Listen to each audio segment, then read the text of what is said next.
Buen día mis hermanos, bienvenidos una vez más a Ministerio Palmoni y bienvenidos nuevamente al repaso de la lección número 7 para el 15 de noviembre del 2025. Esta semana se titula Lealtad Suprema, Adoración en medio de la guerra. Y nuestro texto para memorizar sería Mateo capítulo 6, versículo 33. Y es un texto muy conocido por todos, que dice lo siguiente: busquen primero el reino de Dios y su justicia, y todas estas cosas les serán añadidas. A lo largo de la lección nosotros vamos a encontrar cómo es posible que uno pueda estar adorando en medio de la guerra, ya que es bastante difícil y sobre todo si hemos leído o repasado las historias antiguas, vemos que era muy complicado aún para los fieles de Dios estar haciendo esto, pero no es imposible. Entonces, antes de continuar, pues les invito a que me acompañen a realizar una oración. Padre Celestial, te damos gracias en esta hora por la oportunidad que nos das nuevamente de poder abrir tu palabra. Rogamos de tu bendición, que tu Santo Espíritu nos acompañe, que puedas abrir nuestro entendimiento, Señor, y sobre todo, puedas ayudarnos a retener aquellas cosas que vamos a leer. Que cada palabra, cada frase, Señor, pueda estar impregnada en nuestros corazones para que podamos ser obedientes y podamos hacer tu voluntad donde quiera que estemos. Y sobre todo, como bien dice el título de la lección, Señor, que podamos adorarte aún en medio de la guerra. Gracias te damos por todo en el nombre y en los méritos de nuestro Señor Jesucristo. Amén. Muy bien, mis hermanos, en la parte del sábado, si leyeron un poco la entrada, va a hablarnos acerca precisamente de la adoración. En otras palabras, la adoración es importante aún en medio de los conflictos, porque sin esa adoración, hermanos, realmente los conflictos nos van a consumir. Algo que menciona esa parte del sábado es que el mundo moderno nos mantiene en un estado de gran tensión, procurando en este caso buscar trabajos de un lado a otro, o el hecho de estar utilizando celulares, computadoras, tabletas, televisión, entre muchos otros dispositivos, hace que nuestra mente se mantenga tan ocupada que en ocasiones olvidamos la parte de la adoración, ese momento íntimo en el cual nosotros vamos a pasar tiempo con Dios para que pueda haber esa estrecha relación. Y realmente esto en ocasiones, hermanos, provoca que nosotros nos olvidemos de Dios. Y por ende, a veces esperamos bendiciones, pero sin la parte de la adoración. Un caso muy particular que nosotros podemos recordar de esto es el de Esaú. Si ustedes recuerdan, Esaú quería la primogenitura, pero no quería las responsabilidades que implicaba. Solamente quería las bendiciones que iban acompañadas de esto, que para él pues eran bendiciones temporales. Es decir, su clamor o su dolor o ese lloro era precisamente porque había perdido las bendiciones temporales que venían junto con la primogenitura. Él no quería las bendiciones espirituales, solo quería las bendiciones temporales. Y eso es algo que puede llegar a pasarnos a nosotros. Entonces, pasando a la parte del domingo, es titulado este día El Pacto en Primer Lugar. Nos invita a que leamos Josué capítulo 5, los versos del 1 al 7, y nos hace la siguiente pregunta: ¿por qué ordenó el Señor a Josué que circuncidara a la segunda generación de israelitas en este momento concreto de la conquista? Pues veamos lo que dicen estos textos. Realmente son algo extensos, así que lo tuve que dividir un poco para poderlos leer. Desde el verso 1 dice lo siguiente: y aconteció que cuando todos los reyes de los amorreos que estaban al otro lado del Jordán, al occidente, y todos los reyes de los cananeos que estaban cerca del mar, oyeron cómo Jehová había secado las aguas del Jordán delante de los hijos de Israel hasta que hubieron pasado, desfalleció su corazón y no hubo más espíritu en ellos delante de los hijos de Israel. En aquel tiempo Jehová dijo a Josué: hazte cuchillos afilados y vuelva a circuncidar por segunda vez a los hijos de Israel. Y Josué se hizo cuchillos afilados y circuncidó a los hijos de Israel en el monte de los prepucios. Esta es la causa por la cual Josué los circuncidó. Todo el pueblo que había salido de Egipto, los varones, todos los hombres de guerra, habían muerto en el desierto por el camino después que salieron de Egipto. Es decir, si ustedes recuerdan cuando los 10 espías dieron ese mal informe, Dios les dijo que esa generación no iba a pasar a la tierra prometida e iban a morir en el desierto, y pues Dios se los cumplió. Quiere decir que estas personas que estaban entrando a la ciudad no pertenecen a esa primera generación, sino que son la segunda generación. Y son ellos los que les nacieron pues durante el recorrido en el desierto, y ellos no estaban circuncidados, por lo tanto no estaban dentro del pacto, Y lo que Dios quería era hacerlos parte del pacto nuevamente. Dice aquí, porque todos los que del pueblo habían salido estaban circuncidados, mas todos los del pueblo que habían nacido en el desierto por el camino, después que salieron de Egipto, no estaban circuncidados. ¿Tenemos la evidencia? Ahora del verso 6 al 7 dice, porque los hijos de Israel anduvieron por el desierto 40 años, hasta que toda la gente de los hombres de guerra que habían salido de Egipto fue consumida, por cuanto no obedecieron a la voz de Jehová, por lo cual Jehová les juró que no les dejaría ver la tierra, de la cual Jehová había jurado a sus padres que nos la daría, tierra que fluye leche y miel. Y a los hijos de ellos que él había levantado en su lugar, Josué los circuncidó, pues eran incircuncisos, porque no habían sido circuncidados por el camino. Noten qué interesante momento en el cual Dios ordenó esa circuncisión, es decir, prácticamente pudiéramos ver la circuncisión como el bautismo. Y si lo vemos de esta forma, junto con el título de la lección, pues prácticamente nos dice cómo esto se presentó en un momento de guerra, es decir, una adoración. Ellos adoraron a Dios entrando en su pacto a través de la circuncisión, que como ya mencionamos, representa el bautismo. Ahora bien, en ese mismo día nos hace la siguiente pregunta y comentario. Dice, piensa en las ocasiones en que descuidaste tu comunión con Dios, pues tenías que atender asuntos más importantes. ¿Por qué es tan fácil, dice aquí, caer en este error? ¿Y cómo podemos evitarlo? Algo natural en el ser humano es que tendemos a olvidar las cosas que Dios hace por nosotros y sobre todo descuidamos nuestra relación con Dios. Es por ello que la lección hace hincapié en este detalle y nos hace reflexionar con esta pregunta. ¿Por qué es tan fácil que nuestra mente se desvierte en otros asuntos que no tengan que ver con Dios? Se los dejo de tarea, mis hermanos. Ahora bien, en el espíritu de profecía nosotros vamos a encontrar algo interesante en la historia de los patriarcas y profetas. Dice aquí, a corta distancia del Jordán, los hebreos levantaron su primer campamento en Canaán. Allí Josué circuncidó a los hijos de Israel, y los hijos de Israel asentaron el campo en Gilgal y celebraron la Pascua. Noten, no solamente hubo circuncisión, sino también hubo una celebración de Pascua. La suspensión del rito de la circuncisión desde la rebelión ocurrida en Cades había sido para Israel un testimonio constante de que había sido quebrantado su pacto con Dios. Es decir, prácticamente la circuncisión representaba ese pacto y los padres de esta segunda generación, pues al haber transgredido y al haber desconfiado de Dios, rompieron el pacto. Por lo tanto, esa circuncisión había sido quitada o suspendida, como dice aquí. Menciona del cual la circuncisión era el símbolo señalado y la suspensión de la Pascua, ceremonia conmemorativa del libramiento de la servidumbre egipcia. Noten, también la Pascua fue suspendida por esa falta. Dice, había evidenciado el desagrado que causara al Señor el deseo de Israel de volver a esa servidumbre. Recuerden que durante el desierto, tristemente el pueblo en cada ocasión decía, ojalá nos hubiéramos quedado en Egipto, ojalá hubiéramos muerto allá, ojalá hubiéramos seguido allá para seguir comiendo las carnes. Es decir, el pueblo seguía extrañando ese lugar. Dice aquí, pero habían terminado los años de repudiación. Dios reconocía nuevamente a Israel como su pueblo y se establecía la señal de su pacto. El rito de la circuncisión se aplicó a todo el pueblo que había nacido en el desierto, y el Señor le declaró a Josué, hoy he hecho rodar de sobre vosotros el oprobio de Egipto. Y en alusión a este gran acontecimiento llamaron el lugar de su campamento Gilgal, o sea, rodadura.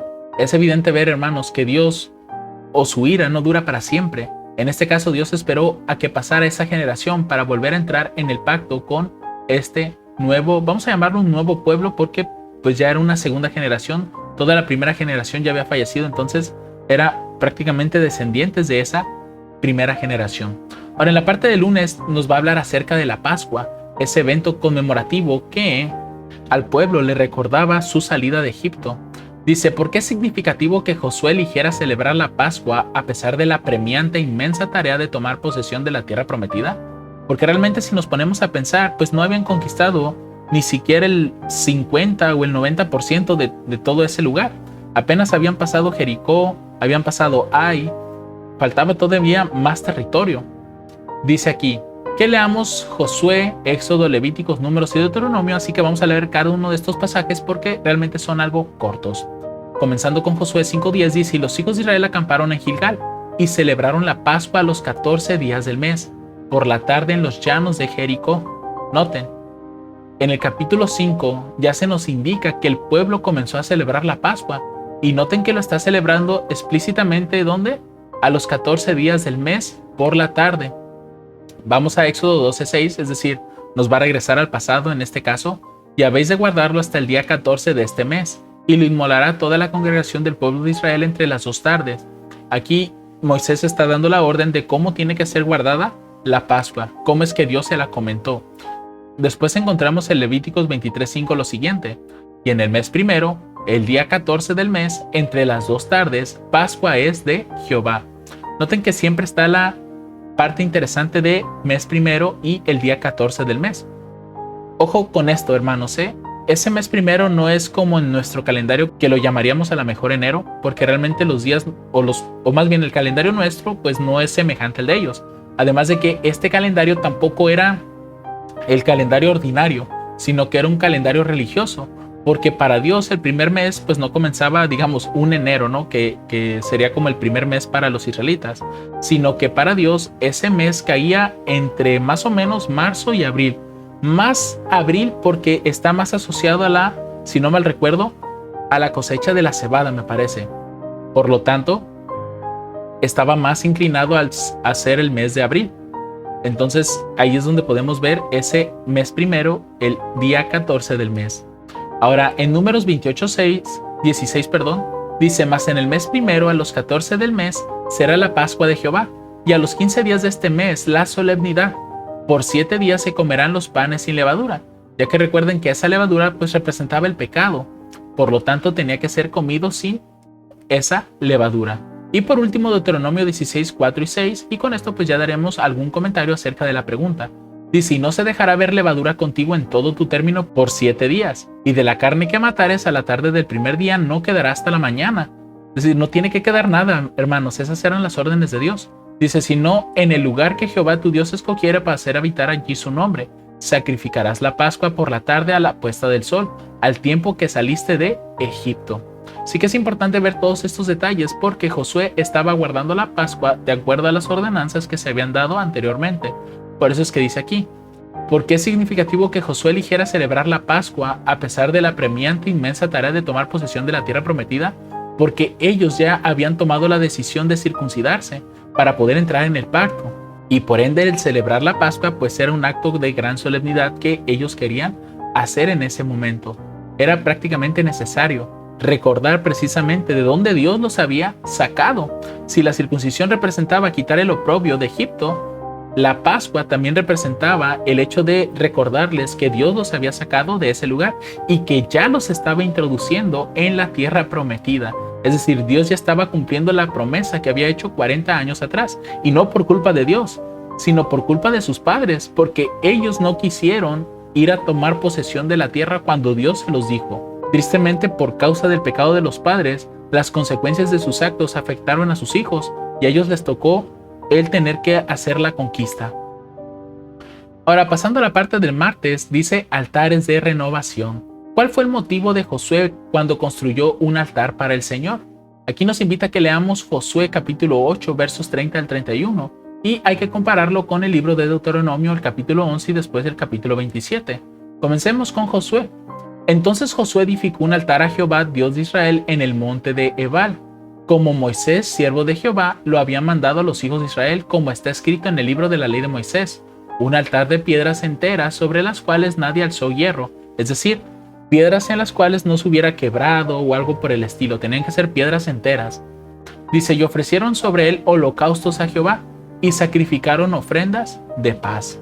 Noten estos detalles, porque cuando leamos Deuteronomio 11, los versos 26 al 30, vamos a ver cómo Josué estaba cumpliendo las palabras que Dios le había dicho a Moisés y que Moisés le había dicho al pueblo. He aquí yo pongo hoy delante de vosotros la bendición y la maldición. La bendición, si obedeciereis los mandamientos de Jehová vuestro Dios, que yo os prescribo hoy, y la maldición, si no obedeciereis los mandamientos de Jehová vuestro Dios, y os apartareis del camino que yo os ordeno hoy, para ir en pos de dioses ajenos que no habéis conocido. Y será que cuando Jehová tu Dios te introdujere en la tierra la cual vas para poseerla, noten, aquí es donde se va a poner interesante, pondrás la bendición sobre el monte de Gerizim, y la maldición sobre el monte de Ebal. ¿Qué estaba haciendo aquí Josué en este caso? Estaba edificando un altar en Ebal. Pero Ebal, ¿qué iba a representar? La maldición sobre ese monte. Y en el caso de Gerizim, pues la bendición. Dice, ¿no están estos al otro lado del Jordán? Es decir, recuerden que del otro lado del Jordán se encontraba precisamente Jericó y después el otro territorio que atacaron, que era Ai. Dice, hacia donde se pone el sol, en la tierra de los cananeos que habitan el Arabá, frente a Gilgal. Y si no mal recuerdan, inclusive yo, Gilgal pues era el lugar donde precisamente se quitaron el prepucio. Dice, junto a la llanura de Moré. Ahora bien, vamos a pasar al libro de capítulo 27, versos 2 al 10 del mismo libro de Deuteronomio. Dice, y será que el día que pasares al Jordán a la tierra que Jehová tu Dios te da, te has de levantar piedras grandes, las cuales revocarás con cal, y escribirás en ellas todas las palabras de esta ley. Cuando hubieres pasado para entrar en la tierra que Jehová tu Dios te da, tierra que fluye leche y miel, como Jehová el Dios de tus padres te ha dicho. Será pues cuando hubieres pasado el Jordán, que levantaréis estas piedras que yo os mando hoy, en el monte de Ebal, y las revocarás con cal, y edificarás allí altar a Jehová tu Dios, altar de piedras. No alzarás sobre ellas instrumentos de hierro, es decir, no vas a picarlas o algo por el estilo. De piedras enteras edificarás el altar de Jehová tu Dios, y ofrecerás sobre el holocausto a Jehová tu Dios, y sacrificarás ofrendas de paz, y comerás allí, y te alegrarás delante de Jehová tu Dios. Y escribirás en las piedras todas las palabras de esta ley muy claramente. Y Moisés con los sacerdotes levitas habló a todo Israel diciendo, atiende y escucha Israel, hoy eres hecho pueblo de Jehová tu Dios. Oirás pues la voz de Jehová tu Dios y cumplirás sus mandamientos y sus estatutos que yo te ordeno hoy. Dice aquí, ¿cuál fue el motivo de que Josué construyera el altar? Precisamente para cumplir la promesa que Dios había dicho en los días de Moisés, de que cuando entraran en la tierra prometida, pues iban a levantar estos altares. Josué simplemente estaba cumpliendo lo que ya se había mencionado antes. Ahora, cuando vamos a las notas, en Recibiréis Poder, se menciona lo siguiente, y es importante que lo tengamos en cuenta, porque la cuestión del altar, recuerden que está asociada a la bendición y a la maldición. Dice aquí, todos los que con humildad y con una mente investigadora desean encontrar orientación en la Biblia y están determinados a descubrir los fundamentos de la salvación, sabrán lo que dicen las Escrituras. En cambio, los que no manifiestan una disposición para aceptarla, dicho espíritu los alejará de la investigación. El Señor no transmitirá ningún mensaje a nadie que no le interese la verdad. No malgasta sus instrucciones en los que están permeados por deseos irreverentes o contaminados, a fin de neutralizar el buen efecto de la santa ley de Dios. El tentador educa la mente para que asimile sus sugerencias. Es decir, todo esto que está diciendo el espíritu de profecía no es otra cosa más que decirnos a nosotros, si vamos a la Biblia, no debemos de ir con ideas preconcebidas, no debemos de buscar en la Biblia cosas que queramos que apoyen nuestras creencias, porque las vas a encontrar. Porque noten, Satanás está presto para poder educar la mente. Dice aquí, necesitamos humillar el corazón y con sinceridad y reverencia escudriñar la palabra de vida, porque solo los que tienen una mente humilde y contrita podrán ver la luz. El corazón, la mente, el ser entero necesitan estar preparados para recibirla. Debe producirse un silencio interior para que los pensamientos puedan ser llevados cautivos a Cristo Jesús. La palabra de Dios tiene que reprochar el conocimiento jactancioso y la autosuficiencia, que estos pues están asociados a un corazón que no quiere humillarse, un corazón que quiere exaltarse. Dice aquí que nosotros debemos de ser llevados cautivos a Cristo. ¿Por qué creen ustedes, hermanos, que es muy complicado vencer el pecado hoy en día? Porque no hay adoración. Nosotros pensamos que la adoración solamente tiene que hacerse en el templo, en la iglesia, y cada sábado, pero la adoración tiene que hacerse diariamente. Digo, uno espera hasta el sábado pues para hacer o rendir en este caso honra a Dios, adoración. Pero cuando vamos a la semana, pues ahí pareciera que ya no somos adventistas, sino que hacemos lo que mejor nos parece. Ahora bien, pasando a la parte del miércoles, dice escrito en rocas. Nos invita a que leamos Josué capítulo 8 versos 32 al 35. Y dice aquí, ¿qué significa el acto descrito en estos versículos y qué debería de decirnos? Bueno, si nosotros vamos a esos pasajes, dice que también se escribió allí en piedras la repetición de la ley de Moisés, noten. Qué interesante va a ser esto, dice, la cual él había escrito delante de los hijos de Israel. Y todo Israel y sus ancianos, oficiales y jueces estaban a uno y a otro lado del arca, delante de los sacerdotes levitas que llevan el arca del pacto de Jehová, así extranjeros como naturales. La mitad de ellos estaba hacia el monte de Gerizim, noten, y la otra mitad hacia el monte Ebal. ¿Sí recuerdan qué está haciendo aquí, mis hermanos? Precisamente la bendición y la maldición. Dice, de la manera que Moisés, siervo de Jehová, lo había mandado antes para que bendijesen primeramente al pueblo de Israel. Después de esto leyó todas las palabras de la ley, las bendiciones, monte Gerizim, y las maldiciones, el monte de Ebal, conforme a todo lo que está escrito en el libro de la ley. No hubo palabra alguna de todas las cosas que mandó Moisés que Josué no hiciese leer delante de la congregación de Israel, mujeres, niños y extranjeros que andaban entre ellos. ¿Qué significa este acto, hermanos, que se describe aquí? Precisamente que el pueblo recordara por qué razón estaba en esa tierra y qué era lo que iba a permitir que ellos se mantuvieran en esa tierra. Porque recuerden que las bendiciones era que Dios los iba a mantener resguardados y que nada les haría daño. Pero las maldiciones implicaban que ellos fueran llevados cautivos. Recuerden la maldición de las 7 veces 7 que se mencionan en Levíticos 23. Entonces, he allí la importancia, ¿no?, de ser obedientes, como dice aquí. Ahora, en las notas, en Testimonios para la Iglesia, noten lo que va a decir con respecto a esto. Dice, Dios tiene el propósito de dar a conocer los principios de su reino a través de su pueblo, para que ellos revelen dichos principios en su vida y en su carácter. Desea que se aparten de las costumbres y las prácticas del mundo.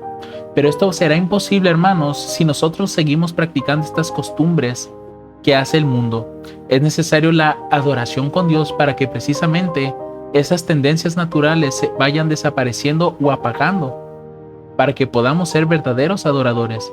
Porque dice aquí, procura atraerlos más a sí mismo a fin de revelarles mejor su voluntad. ¿Y cómo lo hace? A través de la adoración, aún en medio de la guerra. Por esa razón tuvo que ser escrito, como dice aquí, tuvo que darse la ley nuevamente. Y además de esto también se escribió en esas piedras la ley de Moisés. Ahora dice aquí la segunda pregunta de este día. ¿Por qué era necesario escribir una copia del pacto en un monumento visible para todos? Vamos a leer los siguientes pasajes para tener en cuenta esto.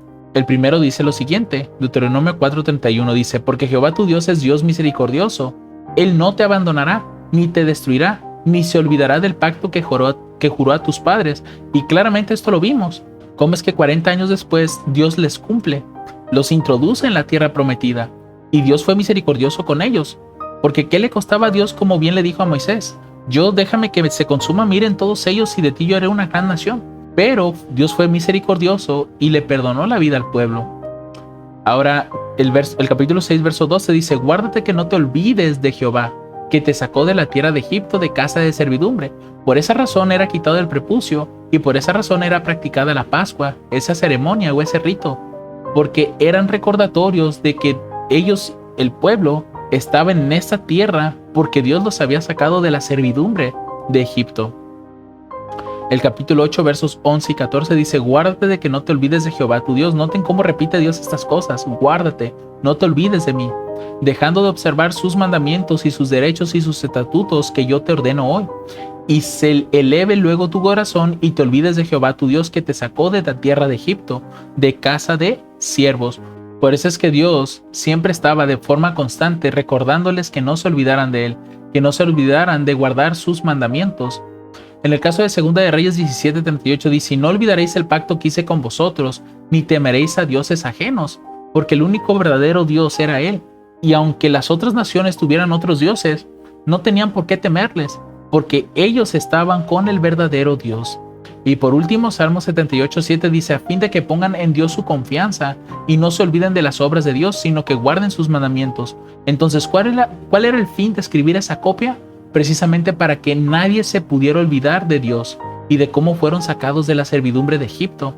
Porque aún nosotros, hermanos, noten, esa copia del pacto hoy la pudiéramos tomar en cuenta como las Biblias, porque allí está escrito el pacto que Dios hace con nosotros, con su pueblo. Y noten que aún teniendo esa copia en nuestros hogares, ¿cómo es que en ocasiones ni siquiera la abrimos? Ahora noten o comparen la historia de este tiempo, ellos no tenían imprentas ni nada, entonces realmente hacer copias era algo difícil. Por lo tanto, había una copia en la cual el pueblo pudiera ver y tener acceso, para que no tuviera que quizás recorrer otras distancias para llegar hasta el templo y pues poder solicitar la lectura del libro de la ley. Por esa razón era visible. Y hoy en día, hermanos, tristemente, a pesar de que podemos tener nuestras Biblias en diferentes versiones, traducciones, tamaños, colores, etc., ¿cómo es que no nos damos a la tarea de estar profundizando en el estudio? Ahora, en las notas sobre este día menciona lo siguiente. Dice: Dios ha llamado a sus hijos en la actualidad para que realicen esa misma obra. ¿Cuál obra? La de predicar. Dice: les ha revelado su voluntad y requiere que ellos le obedezcan. Y en los últimos días de la historia de esta tierra, ¿cuáles son esos días? Pues bien, pueden ser estos. Dice: la voz que habló en el Sinaí sigue diciendo a los hombres: no tendrás dioses ajenos delante de mí. El hombre ha opuesto su voluntad a la de Dios, pero no puede acallar dicha orden. Aunque la mente humana sea incapaz de comprender su obligación hacia el poder superior, no por eso puede evadirla. Pueden abundar las teorías y especulaciones complicadas. Los hombres pueden tratar de oponer la ciencia a la revelación para desechar la ley de Dios, pero el Espíritu les presentará con fuerza cada vez más intensa la orden. Al Señor tu Dios adorarás y a Él solo servirás. Y es claro esto, hermanos, porque nuestra mente tiene como que esa disposición o predisposición a adorar. Y lo sabemos porque la gente adora a los artistas, los idolatra, a los actores, idolatra series, películas, animes, caricaturas. Siempre su mente está enfocada en adorar, en tratar de idolatrar. Y eso, mis hermanos, es precisamente lo que está en la mente, querer adorar. Pero tristemente lo hacemos en otros lados. Como dice aquí, lo hacemos en el lugar opuesto. En lugar de adorar al Creador, terminamos adorando a las criaturas, como dice el libro de Romanos. Ahora, pasando a la parte del jueves, ya casi terminamos con nuestro repaso. Dice: anhelando su presencia. Aquí nos invita a que leamos Josué capítulo 18 versos 1 y 2. Dice: ¿cuál fue la actividad por la que Josué interrumpió el proceso de adjudicación de la tierra? Dice aquí: toda la congregación de los hijos de Israel se juntó en Silo y asentaron allí el tabernáculo del testimonio, después que la tierra les fue sujeta. Mas habían quedado en los hijos de Israel 7 tribus, a las cuales aún no habían repartido su posesión. ¿Qué era lo que estaba pasando, hermanos? Simple. En parte, el hecho de haber asentado allí el tabernáculo implicaba tiempo, porque recuerden que el tabernáculo era movible, por lo tanto muchas de sus piezas pues estaban ensambladas y otras no. Entonces, si iban ya a asentar el tabernáculo en el lugar donde iban a estar, pues era necesario comenzar con el armazón de ese tabernáculo. Y sobre todo, era necesario hacerlo porque con esto implicaba también que la presencia de Dios estaba en medio de su pueblo y que sobre todo era un claro testimonio de que Dios les había prometido, o más bien les había cumplido lo que prometió, de que Dios los iba a introducir en la tierra nueva. Ahora, en el caso de la siguiente pregunta de este mismo día, nos invita a que leamos varios textos de Hebreos, son muy cortos. Dice: ¿qué podemos aprender de Josué los cristianos, es decir, nosotros, quienes no tenemos un santuario terrenal que nos recuerde la presencia de Dios entre nosotros? Ojo con esto, Yo en lo particular estoy un poco en contra de esta pregunta porque realmente sí hay santuarios hoy en día. Por lo menos yo considero las iglesias como un santuario terrenal. Digo, no tienen los mismos utensilios que tenía el santuario terrenal de aquel entonces, y tampoco pues había tantas iglesias, sino que nada más era ese el tabernáculo. Pero realmente si tú quieres buscar a Dios, lo puedes hacer en ese lugar. O bien, no necesitas ir a aquel sitio. Si tú en tu casa, por ejemplo, con tu familia, Cristo mismo lo dijo: donde estén 2 o 3 congregados en mi nombre, ahí estoy yo en medio de ellos. Ahí puedes hacer esa adoración. Ahí puedes estar recordando su presencia. Pero pues veamos los textos. Hebreos 6, 19 al 20 dice lo siguiente: la cual tenemos como ancla del alma, segura y firme, y que penetra hasta dentro del velo, donde entró por nosotros Jesús, nuestro precursor, hecho sumo sacerdote para siempre según el orden de Melquisedec. Algo que se menciona aquí es que Cristo nos dio acceso al velo para que nosotros no solamente nos quedáramos fuera, es decir, en el atrio o fuera del atrio, ni tampoco que nos quedáramos en el lugar santo, porque recuerden que únicamente los sacerdotes eran los que tenían acceso a esos lugares. Y finalmente, no impide que nosotros vayamos hasta el lugar santísimo, que es donde está la presencia de Dios. Cristo nos dio acceso a estos lugares, precisamente para que nosotros pudiéramos estar en comunión plena con nuestro Padre Celestial. Ahora, Hebreos 9, 11 y 12 dice: mas estando ya presente Cristo, sumo sacerdote de los bienes que habían de venir, por el más amplio y más perfecto tabernáculo no hecho de manos, es decir, no de esta creación, porque pues es lógico, realmente si nos ponemos a pensar, el santuario terrenal es una copia del santuario celestial, es algo hecho a escala humana. Dice: y no por sangre de machos cabríos ni de becerros, sino por su propia sangre, porque aquí en la tierra el tabernáculo todo lo hacía de forma temporal, aunque los pecados, y esto es algo que lo puedes entender a través de varios textos de la Biblia, incluso del espíritu de profecía, realmente la promesa de la salvación, en el caso que se le dio a Adán, solamente era promesa. No se había cumplido todavía porque Cristo todavía no venía a morir por nosotros. Entonces, realmente el reino de la gracia o la gracia misma estaba dada por la promesa. ¿Y cuándo fue que se instituyó? Claramente el espíritu de profecía dice que eso se logró gracias al sacrificio de Cristo. En cuanto Cristo muere, el reino de la gracia queda establecido. Las promesas que se habían hecho fueron cumplidas. Por lo tanto, todos tienen derecho a la salvación, tal y como dice aquí, entre una sola vez en el lugar santísimo, y no como los sumos sacerdotes terrenales que entraban cada año, dice, habiendo obtenido eterna redención. Porque el tabernáculo, hermanos, nosotros transmitíamos el pecado al Cordero. Del Cordero pues era transmitido al santuario, y en el santuario después al año era transmitido a Azazel, y Azazel era dejado allá en el desierto. Pero esto era un simbolismo, porque realmente quien quita el pecado para siempre es Jesús, y eso solamente se iba a lograr cuando Él muriera y ofreciera su sangre en el santuario verdadero, es decir, en donde está la presencia de Dios, en el santuario celestial. Entonces, cuando Cristo hace eso en el año 31, que es cuando Él muere, pues ahí quedó cumplido al pie de la letra la promesa, se establece el reino de la gracia, y todos aquellos que murieron por fe en Cristo, haciendo sacrificios en corderos que eran símbolos de Cristo, pues ahora sí, las promesas se cumplieron y ellos obtuvieron la salvación.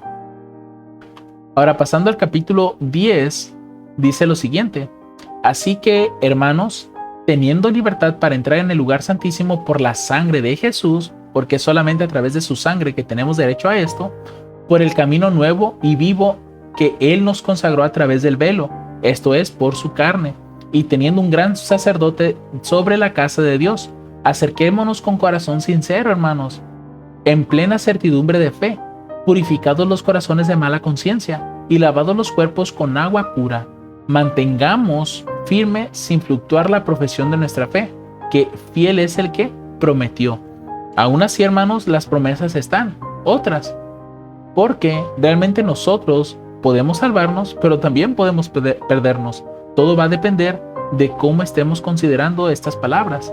Si nos acercamos, como dicen las notas, con un corazón deseoso de investigar qué es la salvación, pues Dios nos va a decir qué nos hace falta para ser salvos. Es como cuando el joven rico fue y le preguntó a Jesús: ¿qué más me hace falta para poder obtener la vida eterna?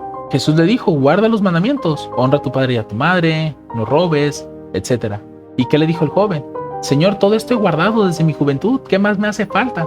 Jesús le dijo: bueno, ve y vende todo lo que tienes, entonces tendrás tesoros en el cielo. Es ahí donde se reveló realmente qué le hacía falta a este joven dejar.